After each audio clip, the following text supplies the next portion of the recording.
السلام علیکم ورحمۃ اللہ وبرکاتہ۔ تیرے قلم کا سفر رائے گا نہ جائے گا۔ مولانا سجاد نعمانی صاحب امت کے شکریہ کے مستحق ہیں۔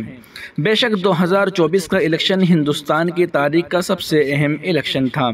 2014 سے اور بالخصوص 2019 کے بعد سے ملک کے جو حالات ہو گئے تھے اور ملک کو جس رخ پر ڈالا جا رہا تھا، ایک زہریلی فضا جو بن گئی تھی، حکمراں جماعت کی سرپرستی میں ایک عام انسان تو دور، خود سیاستداں خوف و ہراس کے عالم میں تھے اور ہر طرف سے اپنی سیاسی موت کے منتظر تھے۔ کچھ تو جیل کے سلاخوں کے پیچھے بھی بھیجے جا چکے تھے اور کچھ نے تو حکمراں جماعت کی پناہ لے کر اپنی جان بچانی بہتر سمجھی۔ ملک کے تمام طبقے بغیر کسی استثناء کے ایک قسم کی بے چینی اور اضطراب اور غیر یقینی کیفیت سے دوچار تھے۔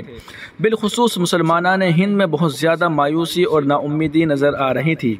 حضرت مولانا سجاد نعمانی صاحب دامت برکاتہم ان باتوفیق ہندوستانی علماء کرام میں سر فہرست ہیں جنہوں نے بہت گہرائی کے ساتھ مسلمانوں میں بڑھتی نا امیدی اور قنوطیت کا ادراک کر کے اس کی ترقیات کی ہر ممکن کوشش کی۔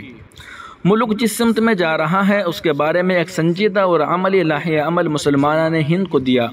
اس کی ابتدا حضرت مولانا نے الفرقان ماہنامہ کے خصوصی شمارے بعنوان ملک کا نیا منظرنامہ اور مسلمانان ہند کی حکمت عملی کی شائع کر کے کی اور ہر طبقے تک اپنی آواز پہنچانے کی کوشش کی اور امت مرحومہ میں زندگی کی روح پھونکنے، مقابلے کی نفسیات پیدا کرنے کے لیے ہر خط مول لیا۔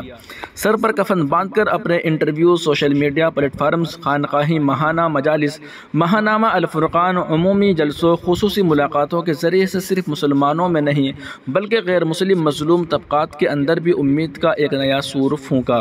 یقیناً منزل ابھی دور ہے مگر امت کے اس مخلص خدمتگار نے جو ان تک محنت کی ہے اس کا اجر تو اللہ تعالیٰ ہی بہتر عطا فرمائیں گے، تاہم ہم پر ان کا شکریہ واجب ہے۔ اللہ سے دعا ہے کہ اللہ ہمارے تمام بھائی خواہان قوم ملت کی ہر طرح سے حفاظت فرمائے اور حضرت مولانا سجاد نعمانی صاحب دامت برکاتہم کو ہر قسم کے شرور و فتن سے محفوظ رکھے اور درازائے عمر عطا فرمائے۔ اس ویڈیو کو بنانے کا مقصد ہمارے قائدین اور ان کی طرف سے کی جانے والی محنتوں کو ملک و ملت تک پہنچانا ہے، قصیدہ گوئی اور مدح سرائی کے لیے نہیں بلکہ قدر افزائی کی نیت سے اور نوجوانوں کی ہمت بڑھانے کے لیے کہ جب حضرت مولانا جیسے عمر دراز اور بیماریوں میں گرفتار شخص جو دوائیوں کی بیساکھی پر زندگی کی گاڑی کھینچ کر یہ کام سر انجام دے رہے ہیں، ہم سب بھی اپنی ہمت و طاقت کے مطابق اپنے اپنے دائرے کار میں ملک و ملت کی خدمت انجام دے سکے۔